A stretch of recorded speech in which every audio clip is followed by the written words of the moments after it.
बहुत ही ऐसा है जिसमें टेंशन नहीं बढ़ रहा है। तो अपने सभी सर्विस में टेंशन खत्म कर दिया है। तो आप लोगों से हम आशा करेंगे जो और आगे बढ़े और देश का नाम रोशन कीजिए, कॉलेज का नाम रोशन कीजिए। संयोग ऐसा है जो आपके जो एयरमो अभी है वो भी काफ़ी अच्छी है और ये अच्छी बात है इनकी, इनमें जो ऊर्जा है उससे आप लोग भी सीख लेंगे। कभी कभी उनको सुनने में आता है जो इनकी बातों से आप लोगों को कभी कष्ट होता होगा। तो होता क्या है जब बहुत एक ऐसा चीज़ है उसमें गाली भी सुनना पड़ता है। तो ये इनकी मनसा तो नहीं रहती होगी जो कोई गलत काम अति करे। आप लोगों को हमेशा बढ़ाने के लिए ही मनसा रहती है और इनकी मनसा दिल के साथ है, मनसा अच्छी है। इनका फायदा आप लोग लीजिए और फायदा लेंगे जहाँ तक होगा मदद करेंगे और हमसे भी जो आशा होगी आप लोगों को जरूर मदद करें। आगे बढ़िए, बहुत शुभकामनाएं आपके साथ।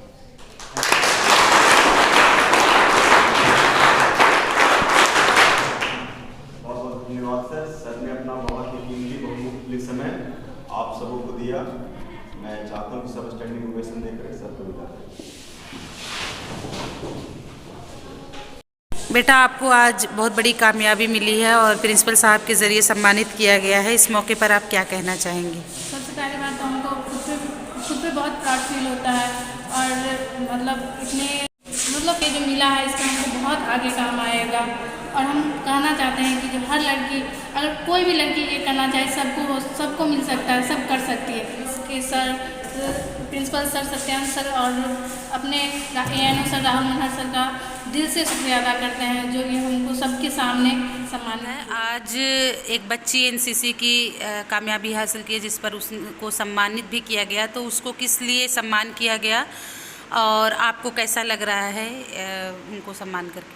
देखिए, कैडेट अंकिता झा जो कि समस्तीपुर कॉलेज समस्तीपुर मेरे ही कंपनी की कैडेट है, उसमें 2022 में बिहार मैराथन साइकिल रेस हुआ था जो कि पटना से शुरू हुआ और 28 जिलों में भ्रमण किया गया और यह साइकिल रेस 1700 किलोमीटर तक कैडेट्स के द्वारा चलाया गया, जिसमें अंकिता झा ने बहुत ही संयम और सफलतापूर्वक इस मैराथन को समाप्त की, जिसके लिए भारत सरकार रक्षा मंत्रालय के द्वारा रक्षा सचिव प्रशंसा पत्र, रक्षा मंत्रालय के द्वारा रक्षा महाविद्यालय में प्रधानाचार्य डॉक्टर सत्यन कुमार सर की अध्यक्षता में एक कार्यक्रम की और इस उपलब्धि के लिए कैडेट अंकिता झा को सम्मानित किए।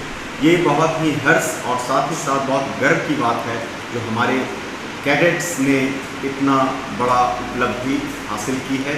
इसके लिए मैं ढेरों बधाई एवं शुभकामनाएं देता हूँ। सर, कितना इम्पोर्टेंट बच्चों की हौसला अफजाई कितनी इम्पोर्टेंट है और इससे आगे और भी जो बच्चे आपको इस वक्त चैनल पे देख रहे हैं उनको क्या मैसेज देना चाहेंगे? मैसेज मैं देना चाहता हूँ कि देखिए, ज़िंदगी में सम्मान, प्रतिष्ठा, रुतबा यूं ही किसी को नहीं मिल जाता। इसके लिए कठिन प्रयत्न करना पड़ता है, प्रयत्नशील रहना पड़ता है और यह जब किसी को मिलता है तो काफ़ी अच्छा लगता है। यह वही व्यक्ति जानेगा जिसे यह प्राप्त होता है। तो मैं सभी बच्चों को यह संदेश देना चाहता हूँ कि आप सभी भी इस प्रकार की उपलब्धि हासिल करिए जो आपके जीवन में एक नए उमंग देंगे और साथ ही साथ एक नया दिशा भी देगा। क्योंकि जब इस प्रकार की उपलब्धि आप हासिल करते हैं तो कहीं ना कहीं आपको यह महसूस होगा कि मैंने लाइफ में कुछ किया और मुझे और भी अवसर दिखने लगते हैं और मैं कुछ करने के लिए प्रेरित होता हूँ और यहीं से आपको सफलता की पहली सीढ़ी चढ़ना शुरू हो जाता है। तो मैं सभी कैडेट्स को भी इस रूप में मार्गदर्शन करता हूँ कि आप भी आगे बढ़े और इस प्रकार की उपलब्धि हासिल करें जो कि वास्तव में अतुल्य है। बहुत बहुत शुक्रिया सर हमसे बातचीत करने के लिए और अपना व्यू देने के लिए। Thank you so much.